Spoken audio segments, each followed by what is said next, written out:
Hey, Rosemary Bauman again, and today I'm going to share my mini urban wild pollinator habitat and my little friend Squawk, the coyote parrot. She's here to remind us that habitat is for birds too. I wanted to share all this with you today because actually it's a little easier than you think. And in this little 20 square foot urban wilderness habitat, I've had to work against some variables like crappy soil, not a lot of room, unhappy neighbors, and my very casual attitude to gardening. And yet, even so, look what can happen in about 5 years. So by way of explaining how all of this happened, I'm going to try to go through a little bit of a sequence and let you know at least what some of these plants are and how to tell them apart from just plain old weeds. Although some people think they're all weeds, but I don't. It started with a few milkweeds. Okay, I'll stop moving it so you can. A few common milkweed. This is common milkweed, which is the easiest one to grow for sure. In fact, it'll take over your yard. I think I started with 2 or 3 plants, and on the whole property now, just through moving them around a little bit and them moving themselves around by underground rhizomes, we probably have somewhere between 50 and 100. I haven't counted lately, but it's definitely enough to keep a female monarch happy as she's laying her eggs. What is this? That is the seed pod of your common milkweed maturing that contains the seeds. All milkweeds have some version of that. Now, if I crack one open, I might just crack one open to let you see what's happening inside. I think we have no shortage of them. So you can see the immature seeds, which are still kind of white. Eventually, they're all going to get brown, and then this part will be all fluffy, and they'll do that fancy little parachute thing where they fly away. But okay, come back in a couple months. We'll get to see that one. All right, so common milkweed has definitely spread itself through underground rhizomes.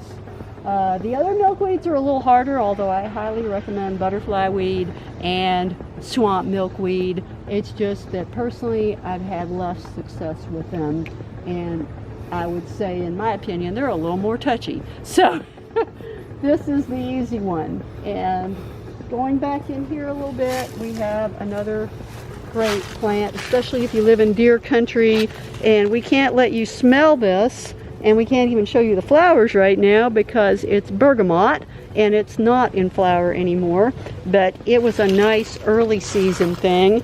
And this patch was, again, really small, came from one plant from Margaret Shea at Drop Seed Nursery. Just wanted to put in that plug. Yes, go see Margaret, or go to her website and have her mail them to you. That works, yeah.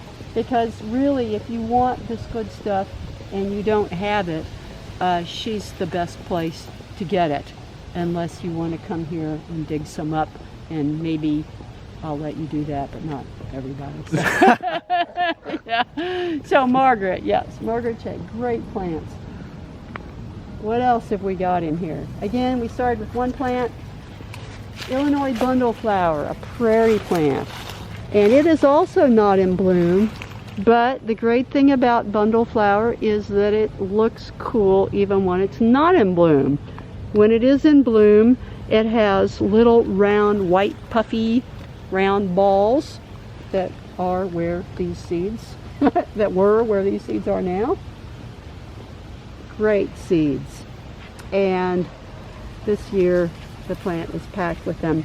But again, the important thing to know is look how many there are here. This started from one perennial that I think cost $6.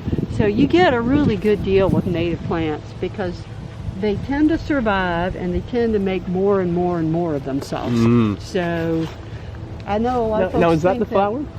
No, this is a flower I want you to see though. Whoa! Shocker, isn't it? Looks like something off of Dr. Seuss. Everybody needs to be growing this plant.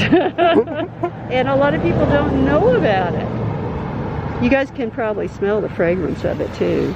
It smells Oh, really yeah. nice. Passiflora incarnata, the passion flower. Yeah, super fragrant. That Knock your is socks probably off one of the coolest fragrance. flowers I've ever seen. And the bumblebees love it. It's got that purple. And we don't have a bumblebee on it right now, but I'm sure at some point during the day there either has been or will be a bumblebee. Only thing I would say about that vine, if you're not into plants that take over your yard, you either shouldn't plant it or you should be vigilant. But I am into plants like that.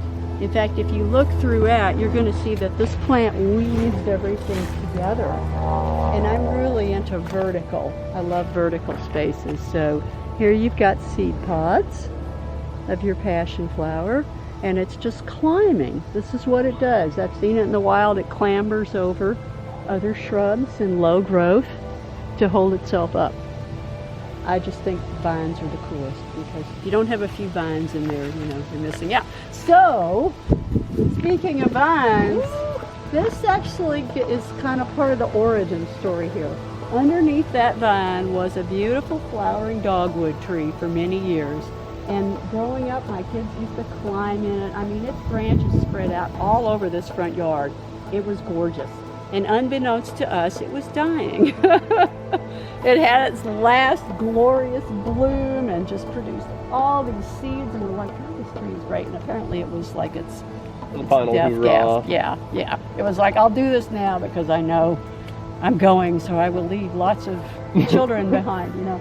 And then it declined, and we could see that under the bark it had been attacked by all sorts of things, and we didn't know and felt sad for a while. But then I thought, oh, now the yard's sunny. So let's go. So the milkweeds, and then from somewhere or another we had managed to get our hands on, we may have actually clipped a little bit of a cutting from the wild of this Virginia trumpet creeper vine, which is another one that I think some people are actually afraid to grow because it will take over. But hey, you can just, you know, you can cut it back. So it took itself up the remains of the dogwood tree. It's so heavy up there now that we actually have to have straps to hold the old dogwood tree up because it fell over several times. But the vine's getting stronger.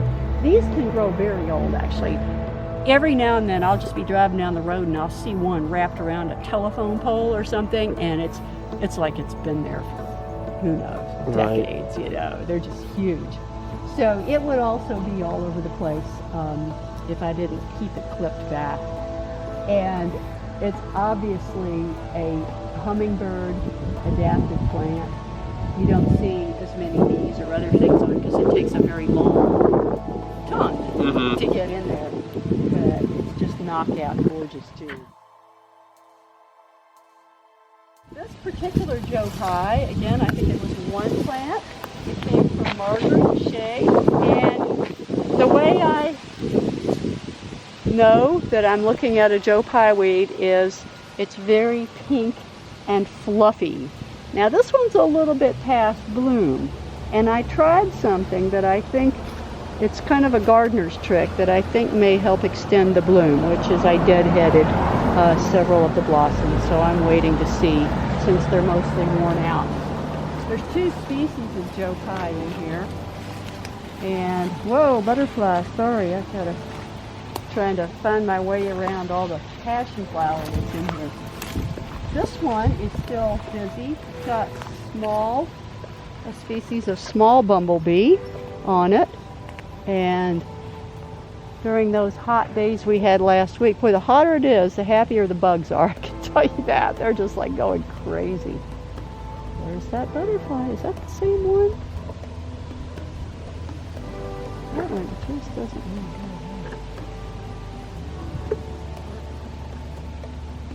That's a perfect shot.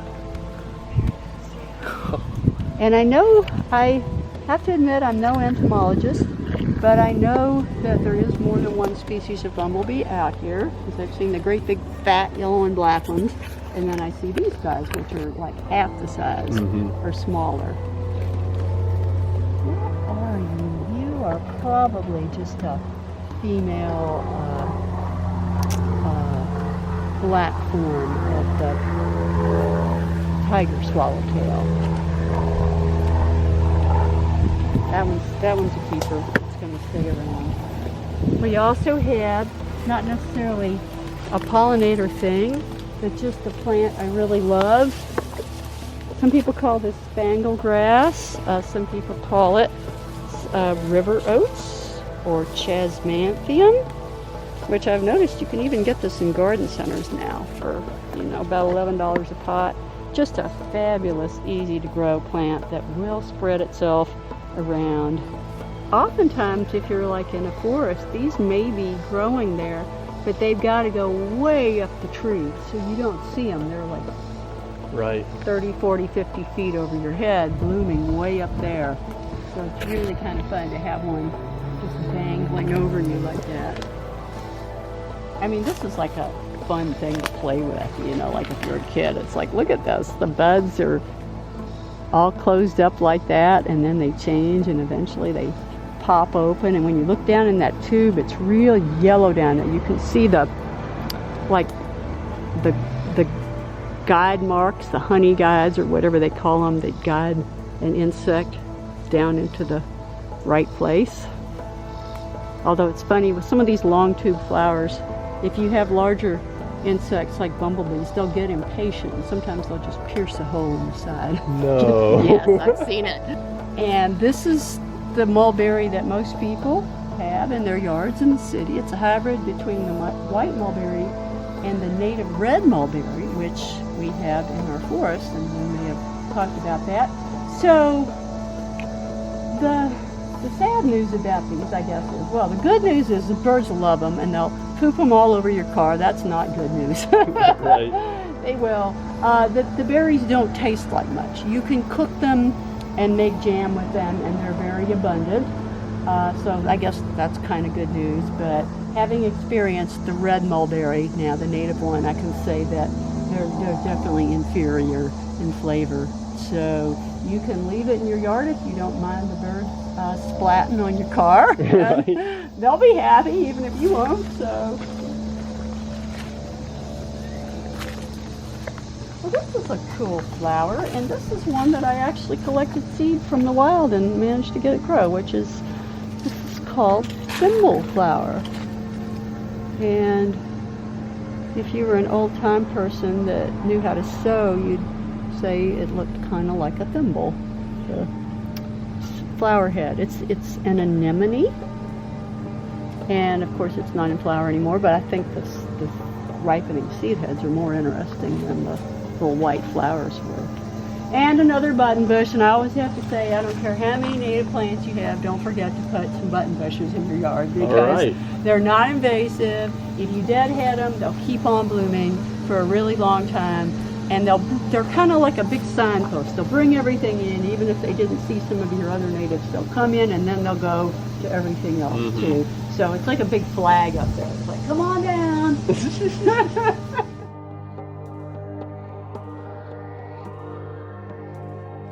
Oh, there's a bumblebee in a pasture. That's what I want to see what they do. That's it. So Richard's standing in the middle of a huge tangle of passion flower vines that are basically creeping all over his backyard. And they are very happy. They don't mind creeping right over the ground and flowering as they do.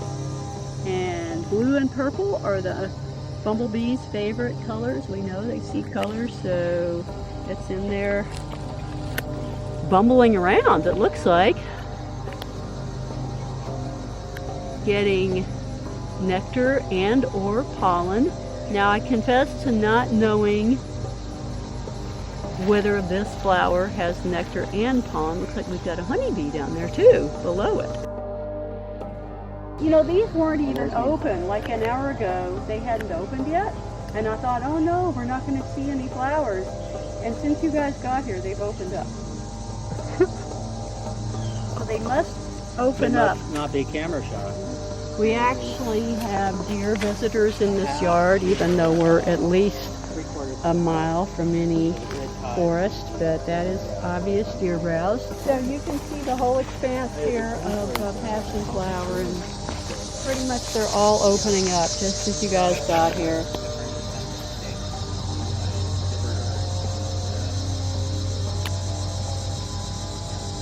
It's great to be able to help bumblebees too. Bumblebees are one of the species that hasn't been doing all that well, as pretty much goes for all of our native bees.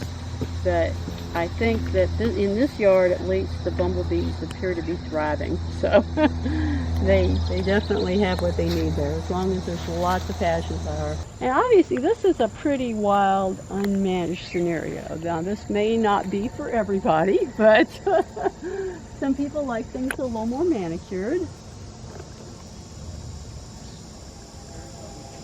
One of the reasons I let this slope go this way was because this slope was very difficult to cope with, and I think a lot of people have this problem that live in hilly neighborhoods. They have a slope and they don't want to mow it, so they will plant something like vinca or winter creeper or ivy, and you know, and then that's all you get. So until the winter creeper goes up a tree, and then, you know, that's even worse. But slopes are really great places to put your native plants, because now you have saved yourself the agony of trying to mow and manage this slope. Now, I will say as well, many invasive plants have come up here too, and I just cut them back. That's been my strategy. There are a lot of things like bush honeysuckle and other things kind of just buried under there. Oh, we've got the fruit of the passion flower is getting ripe too. This big squishy thing, which they are somewhat edible. Somewhat edible. Well, this is the native North American passion flower, Passiflora incarnata.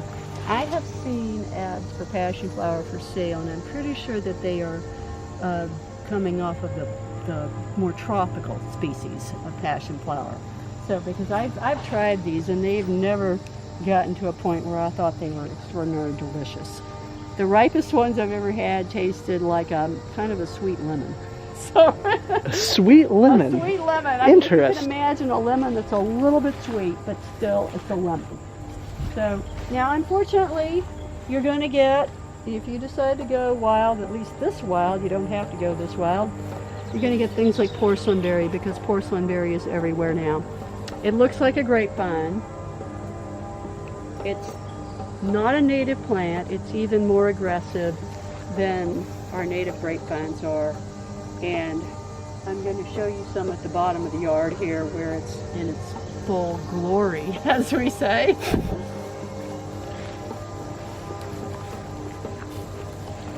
We've got milkweed that brought itself here, obviously. A lot of things just showed up. They just showed up.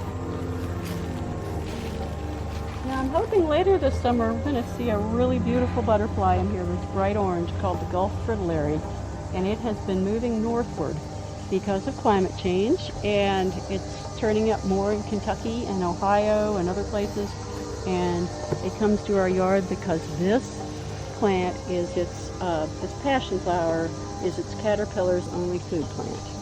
And we have seen the hairy little kind of black and various other colors caterpillars, and we've seen the Gulf fritillaries, which are just gorgeous. So yeah, if you're into butterflies, if you plant the stuff they like, you're definitely going to get more than you imagine.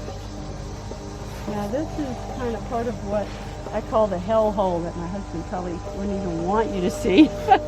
This yard used to be very shady, and because it's going to have solar panels, some very big trees were cut down. They were black walnut trees. It changed everything. Now, that was just a few years ago, so we really haven't put the energy into intentionally planting it. But what's happening by itself is pretty surprising. So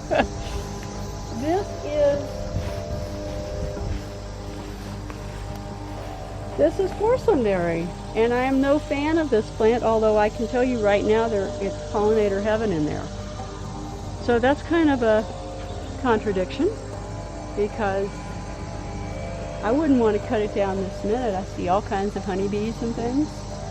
However, the berries, the reason I don't like this plant is these berries right here will mature in a couple months probably into beautiful blue and pink bird magnets. The birds are gonna eat them and poop them out, and what you see this plant doing here is very tame compared to what it can do. On the forest edge, this plant will clamber over every young tree in sight, and it would, kind of like a mini kudzu, it will effectively prevent what we would call the pioneer stage of forest regeneration. Young trees really, they just get bent over into a U shape. Yeah, so it's a tough plant. I mean, I think ideally what I would want to do here is cut this before the birds eat the berries and carry them off somewhere. So maybe you want to keep some porcelain berry, keep it, cut it down before the berries get ripe so you won't add to the pestiness. Oh, Yeah, there it right is. here, there it is. That's a parasitic wasp. I'll be honest, I can't remember exactly which one it is right now, but they're wonderful things to have around. I'll put in a plug for wasps right now. Wasps don't want to hurt you or kill you. Most wasps are not out to get you. The only ones I have trouble with are the yellow jackets. I'm scared to death of them. The rest of them, even the paper wasps, will mind their own business if you mind yours. And yeah, so I've stood inches away from some of these really big, scary looking native wasps, and you're like, eh. They're nectaring or, you know, watching for a caterpillar or something like that. This is a good example of having some diversity. Even doesn't necessarily have to be native, but for butterflies, because the black swallowtail butterfly, pretty much everything in the carrot family is the caterpillar's food plant, or capable of feeding on. So a lot of people like to keep, actually this is not dill, it's fennel, excuse me. It's fennel. Dill would work too. Oh my, oh, look what we got here. Just sailed in. Oh, it's on the move. On the move. Got a good shot, yep. Yeah, you're fast. Okay, so cup plant. This is a prairie plant. Silphium perfoliatum. You can see the cool cup that the leaves make here. They'll catch water in there. It's got a little bit of water in there right now, so birds or insects can drink from them. Really nice. Oh, here comes again. Some of these butterflies are just here and gone. This is a buttonbush that needs to be deadheaded. You can see it's actually, but it's got a skipper in it. It's got a little silver spotted skipper hanging out, and they're fast too. Oh my gosh, now these cup plants have all kinds of smaller stuff hanging out up near the top. You can see near the top of the flowers there's a little party going on up there. Oh yeah. Up high, yeah. They're zipping in and out. I think I do see a bumblebee up there. And some smaller bees, yeah, there's a whole crowd up there. Now we've got porcelain berry climbing the crepe myrtle.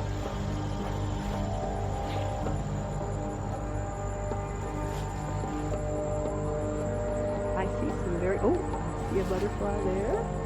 Is it going for the crepe myrtle here?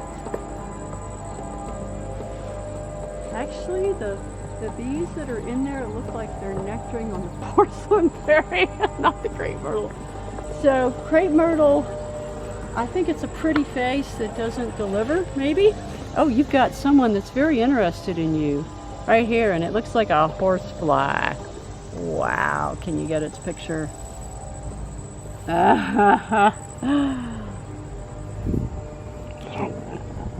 It's definitely a fly of some kind, not a bee. But it's part of the gang. Yep. Yeah.